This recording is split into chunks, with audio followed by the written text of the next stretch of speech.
안녕하세요 여러분, 맨즈뷰티 에디터 스완입니다. 우리 구독자 남자분들이 뭔가 여자분들보다는 피부나 관리에 대한 정보가 적기 마련이라서 작은 실수들 때문에 관리를 하면서도 피부가 안 좋아지는 경우를 많이 보는데요. 아니 근데 뭐 여자분들이어도 잘 모르시는 분들도 많아요 사실. 어쨌든 카페에도 이런 질문들이 자주 올라오는데 흔히 하시는 실수들 저희가 좀 같이 보면서 해결을 해드리려고 합니다. 첫 번째로 저희 카페에도 많이 보이는 거, 건조함에 대한 거를 남자들이 잘 모른다라는 거거든요. 이런 글들이 막 올라와요. 이소티논, 이 피지 조절제 먹는 중인데 이마에 좁쌀 같은 게 올라오신대요. 건조해서 그런 걸까요?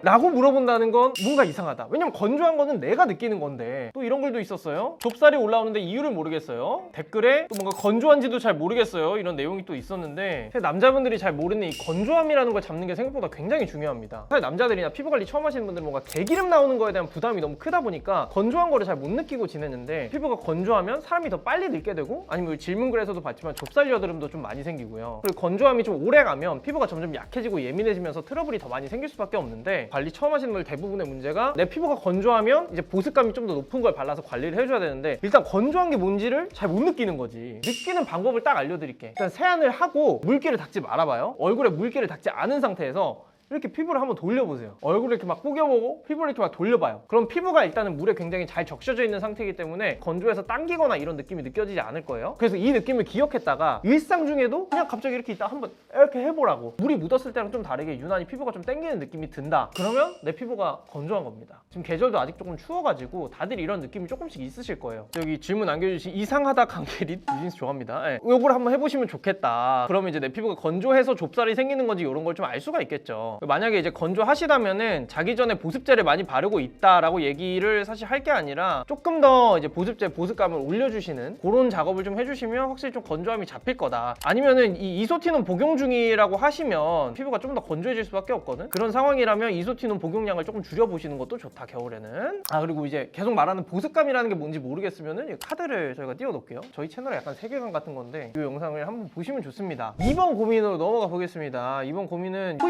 님, 분대 닥터지 에센스만 바르다가 뭔가 딱 이렇게 쭉쭉쭉 있습니다. 근데 이런 내용이 있어요. 아쿠아 오시스를 토너를 쓰면 얼굴이 뭔가 따갑다. 그 이유가 여드름 상처가 많아서인지 뭐 냉장 보관을 해서인지 아니면 안 맞아서인지 이런 거 잘 모르겠다라는 내용인데, 이분이 딱 그렇게 얘기하신 건 아니지만 다른 글들에서 또 흔히 하시는 실수가 화장품을 발랐을 때 조금 따가우면 무조건 안 맞네, 이거는 독하네, 쓰레기 제품이네 라고 생각하는 거. 화장품이 따가운 이유가 진짜 여러 가지가 있어요. 근데 화장품 자체의 문제라기보다는 피부가 너무 건조하고 좀 예민해서인 경우가 되게 많거든요. 우리 피부가 예민하고 건조한 상태면은 피부에 이렇게 좀 잔 상처 같은 게 되게 많은 상태라고 보면 돼요. 어디 성묘 같은 데 가면은 다리에 갑자기 따끔따끔 하잖아요. 거기다 이게 물 뿌리면 되게 좀 아프고 상처가 이제 안 보이는데 따끔따끔한 게 이제 잔 상처라서 그런 건데, 이런 데다가 이제 화장품이 물이잖아요. 그런 걸 뿌리니까 따가움이 느껴질 수밖에 없는 거예요. 그래서 아까 이제 아쿠아 오아시스 토너라는 제품이 조금 이제 유분보다는 수분 위주의 제품인데, 그런 걸 뿌리니까 사실 따가움이 좀 더 느껴지는 거죠. 오히려 이제 제로이드 수딩 크림이나 피지오겔이나 이렇게 좀 유분기가 많은 그런 제품들을 발라줬을 때는 따가움이 덜하게 느끼실 텐데, 그래서 사람들이 뭔가 유분기가 많은 이런 화장품들이 무작정 순하다라고 오해하는 경우가 좀 있는 것 같아요. 근데 이게 사실 대부분은 피부가 좀 예민해서, 피부가 좀 건조해서 생기는 문제지 화장품 자체의 문제는 아닌 경우도 상당히 많다. 근데 물론 내가 다른 거는 다 괜찮은데 얘 하나만 따가워, 뭐 하나 바르고 좀 기다리면 따갑고 뜨거워지고, 또 하나 바르면 또 따갑고 조금 뜨거워지고, 이런 경우가 되게 많거든요. 그래서 이런 경우에는 어떻게 하냐, 피부 자체가 조금 예민한 거를 일단 회복을 시켜주셔야 되니까 기름기를 조금 감수를 하더라도 아까 말한 뭐 제로이드 수딩 크림이나 피지오겔 같이 유분이 좀 많은 크림을 좀 써주면서 건조한 거를 먼저 좀 잡아주자. 아무래도 앞에 이제 얘기했던 건조함, 이 포인트랑 좀 연결이 되는 겁니다. 그리고 세 번째로 넘어가도록 하겠습니다. 내용이 점점 어려워지네요. 최대시켜 설명하고 있는데요, 이것도 진짜 많이들 글 보면서 조금 안타까운 그런 부분인데, 랄랄라님께서 여드름이 갑자기 많이 나서 사용하는 화장품들로 진정이 가능하겠냐, 갑자기 많이 나니까 무섭기도 하고, 뭐 화장품 바꿨는데 이게 괜찮은 거냐, 화장품 추천해줄 수 있는 거 있으면 해달라, 이렇게 말씀해 주셨어요. 근데 이 사진은 저희가 영상에는 쓰진 않겠습니다. 카페에 글은 올려주셨지만 이거 유튜브는 또 다른 얘기이기 때문에, 이런 글들을 보면 제가 또 많이 느끼는 거는, 여드름 피부라는 걸 딱 봤을 때 너무 이제 해결책을 화장품에서만 찾으려고 하시는 분들이 되게 많아요. 그래서 뭔가 내가 여드름이 생겼으니까 여드름에 좋은 화장품 이렇게 검색을 해가지고 그런 화장품을 또 쓰려고 한다, 이런 게 좀 많이 보이는데, 늘 말하지만 이제 여드름 피부에 효과적인 성분 뭐 이런 거보다 화장품의 보습감, 요거 레벨을 피부 타입이랑 계절에 따라 맞춰주는 게 건강한 피부 유지에 제일 중요하거든요. 쉽게 얘기해서 내가 지성 피부면은 당연히 조금 조금 이제 건성들보다는 유분이 좀 적고 가벼운 화장품이 필요할 거고, 그리고 또 이제 뭐 여름이 되면은 피지 분비가 다들 늘어나니까 조금 더 이제 겨울보다는 가벼운 화장품이 필요하고, 뭐 이런 논리예요. 채널에 나오는 이 표를 보면은 계절이랑 이제 피부 타입별로 몇 번 보습감의 화장품을 써야 되냐, 보습감이 1에서 3으로 갈수록 이제 무거워지는, 조금 더 유분도 많아지고 보습력이 세지는 그런 건데, 이분이 지금 수부지라고 했단 말이야. 아침에 쓰시는 스킨케어 제품들, 뭐 메이크프랑 클렌징 폼 하고 팩패드 사용하고 트러블 세럼 쓰고 덜에 빠르게 진정 크림 바르고, 요게 사실 저희 채널에 추천하는 이제 3번 보습감보다는 조금 가벼운 편입니다. 각질이나 붉은기 이런 게 생기는 것도 보습감이 조금 필요한 것보다 낮게 세팅이 돼 있어서 겨울 동안 피부가 좀 예민해지고 건조해지고 이런 거 때문이라는 생각이 들어요. 보습감을 유지해 주시는 게 좀 더 우선이 됐으면 좋겠다. 그게 이제 우선이 되면은 뭐 여드름 기능성 화장품이니 이런 거 굳이 안 써도 피부가 건강하게 유지가 될 수 있습니다. 그래서 이제 저희 채널에서도 항상 보습감 표로 얘기하고 계절에 맞게 추천 이렇게 하는 거예요. 그래서 이제 화장품 물어볼 때 저한테 맞는 거 추천해 주세요, 이거보다는 보습감 이 정도 되는 진정에 좋은 앰플이 있을까요? 뭐 이렇게 물어보시면은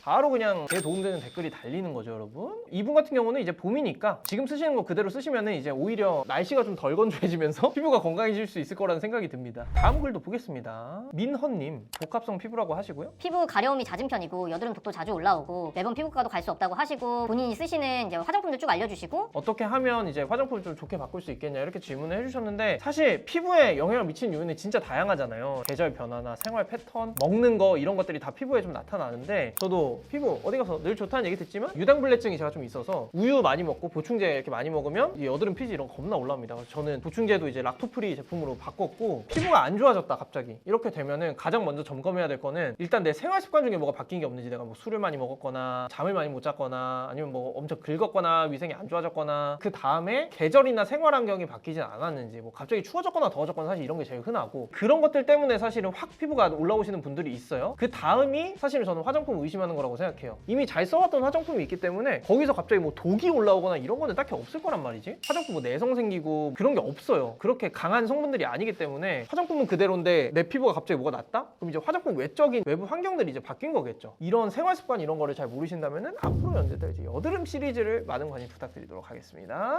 마지막, 흔하긴 한데 좀 가벼운 내용으로 좀 뽑아봤어요. 여기까지 좀 너무 뭔가 심각하게 얘기했던 것 같아서. 선크림을 뒷목까지도 바르시나요? 여기 슈프림님이 남겨주신. 사실 선크림이 파면 팔수록 조금 복잡한 부분들이 있어서 요거를 또 많이 물어보시더라고요. 그리고 또 막 트러블이 나는데 선크림을 계속 발라야 되냐, 아니면 뭐 세안 관련해서도 많이 질문 주시는데, 딱 세 가지만 사실 주의를 하면 됩니다. 웬만하면 발라야 돼요. 말씀해 주신 목 뒤 이런 데도 무조건 발라야 되고, 왜냐면 목이 까말 수는 없잖아. 피부 노화 방지나 이런 거에 좋고. 근데 내가 지금 피부가 너무 안 좋아, 너무 예민해, 뭘 바르면 그냥 계속 따가워, 이러면은 스킵하시는 것도 좋습니다. 선크림 자체가 피부에 주는 스트레스가 0은 아니기 때문에. 그치만 이제 장기간 안 바르게 되면 노화도 이제 빨리 오고 햇빛을 많이 맞아서 피부가 점점 더 예민해지기도 하거든요. 저 같은 경우는 피부가 좀 예민하다 싶으면 밖에 좀 안 나가는 날을 좀 골라서 한 하루 이틀 정도 선크림 안 바르고 암막 커튼 잘 치고 그렇게 지내거든요. 그러면 피부가 확실히 조금 돌아오는 느낌이 있어요. 마지막으로 얘기하고 싶은 거는 이제 선크림 세안법 모르겠으면 이 영상을 참고를 해주시고, 목이나 뭐 이런 데 묻은 선크림들은 바디워시 샤워 타월 해가지고 하면 웬만하면 다 지워집니다. 다만 이제 좀 걱정되면은 클렌징 오일 그냥 한번 목 쪽에 좀 바른 다음에 샤워기로 칙 해가지고 씻어내도 되는데, 바디워시 충분히 세정력 좋으니까 지우시면 됩니다. 그래요, 여러분. 실제로 좀 카페에 남겨주신 고민들 가지고 얘기를 해봤는데, 저도 좀 주변에서 비슷한 질문을 받은 적이 많아가지고 좀 뻔한 내용은 아닐 것 같고, 혹시나 이제 고민이 생기시면 보셨던 저희 비욘드 그루미 카페 오셔가지고 질문을 남겨주시면 저뿐만 아니라 관리 보수님들이 굉장히 많은 그런 커뮤니티이기 때문에 차차차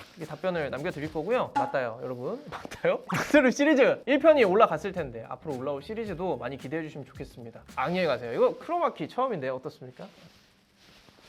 안녕히 가세요.